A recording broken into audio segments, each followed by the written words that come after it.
DW network 9 کے تمام سامعین اور ناظرین کو میرا خلوص بھرا سلام۔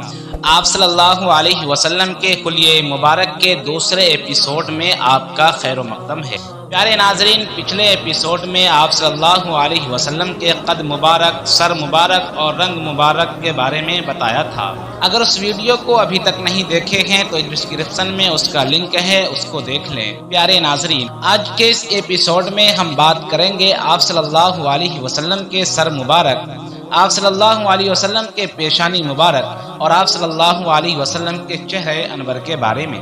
آپ تمام حضرات سے گزارش ہے کہ ویڈیو میں آخر تک بنے رہیں۔ آپ صلی اللہ علیہ وسلم کے سر مبارک کے بارے میں حضرت علی رضی اللہ تعالیٰ عنہ ارشاد فرماتے ہیں کہ آپ صلی اللہ علیہ وسلم زخم الراس یعنی بڑے سر والے تھے۔ اسی طرح ہند ابی حالہ رضی اللہ تعالیٰ عنہ کا بیان ہے کہ آپ صلی اللہ علیہ وسلم کا سر اعتدال کے ساتھ بڑا تھا، عام لوگوں کے مقابلے میں بڑا تھا، جو کہ ہوش مندی اور دانائی کی علامت ہے، اور اتنا بڑا نہ تھا کہ دیکھنے میں ناگوار معلوم۔ اسی کو شاعر نے اپنے اشعار میں یوں ڈھالا ہے: سر اقدس جو نور عقل کامل سے منور تھا، کلاں بالاعتدال آقائے عالی جاں کا سر تھا۔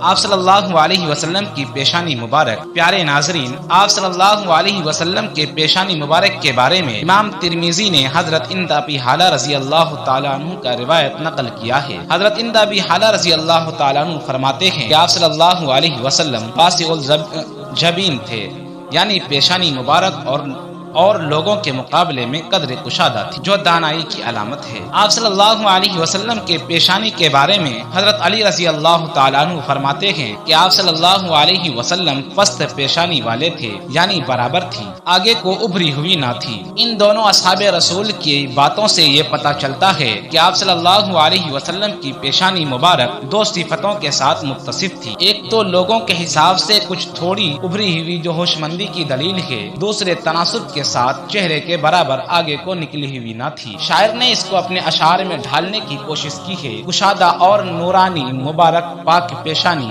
کہ جس سے آریت شمس و قمر نے لی ہے تابانی۔ آپ صلی اللہ علیہ وسلم کا چہرہ انور۔ آپ صلی اللہ علیہ وسلم کے چہرہ انور کے بارے میں امام ترمذی رحمۃ اللہ علیہ نے ہند ابی حالہ رضی اللہ تعالیٰ عنہ کی روایت کو نقل کیا ہے۔ ہند ابی حالہ رضی اللہ تعالیٰ عنہ فرماتے ہیں کہ آپ صلی اللہ علیہ وسلم کا چہرہ انور دیکھنے والوں کی نظر میں عظیم، بزرگ اور دبدبہ والا تھا، اور آپ صلی اللہ علیہ وسلم کا چہرہ انور پر نور 14ویں رات کے چاند کی طرح چمکتا تھا۔ اور حضرت علی رضی اللہ تعالیٰ عنہ آپ صلی اللہ علیہ وسلم کے چہرہ انور کے بارے میں فرماتے ہیں کہ آپ صلی اللہ علیہ وسلم کا چہرہ بالکل گول نہ تھا، البتہ مناسب گولائی تھی، اور سرخ رنگی مائل سفیدی والا یعنی گلابی تھا۔ آپ کے چہرے انور کے متعلق امام ترمذی نے حضرت جابر بن سمرہ کی روایت کو بھی نقل کیا ہے۔ حضرت جابر بن سمرہ رضی اللہ تعالیٰ عنہ فرماتے ہیں کہ ایک بار چاندنی رات میں حضور صلی اللہ علیہ وسلم کو دیکھ رہا تھا۔ اس وقت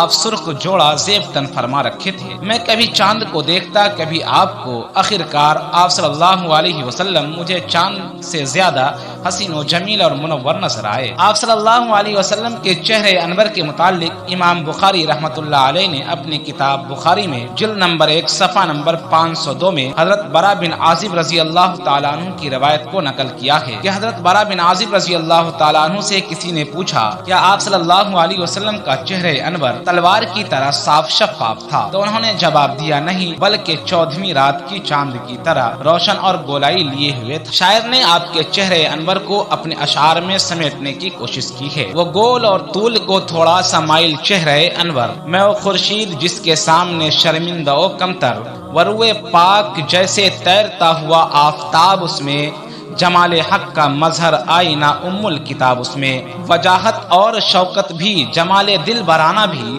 جلال حسن بھی اور عظمت پیغمبرانہ بھی۔ نمایاں حسن یوسف میں سفیدی تھی، صباحت تھی، یہاں سرخی تھی، گلگو رنگ تھا جس میں ملاحت تھی، زنانے مصر کی وہاں رہ گئی تھی انگلیاں کٹ کر، یہاں قربان کر ڈالے ہیں مردان عرب نے سر۔ پیارے ناظرین، آج کے لیے بس اتنا ہی، پھر ملتے ہیں اگلے ویڈیو میں۔ السلام علیکم ورحمۃ اللہ وبرکاتہ۔ اور اگر ابھی تک آپ نے ہمارے چینل کو سبسکرائب نہیں کیے ہیں تو سبسکرائب کریں اور بیل آئیکن کو بھی پریس کر دیں تاکہ ہر آنے والی ویڈیو کا نوٹیفیکیشن آپ کو ملتا رہے۔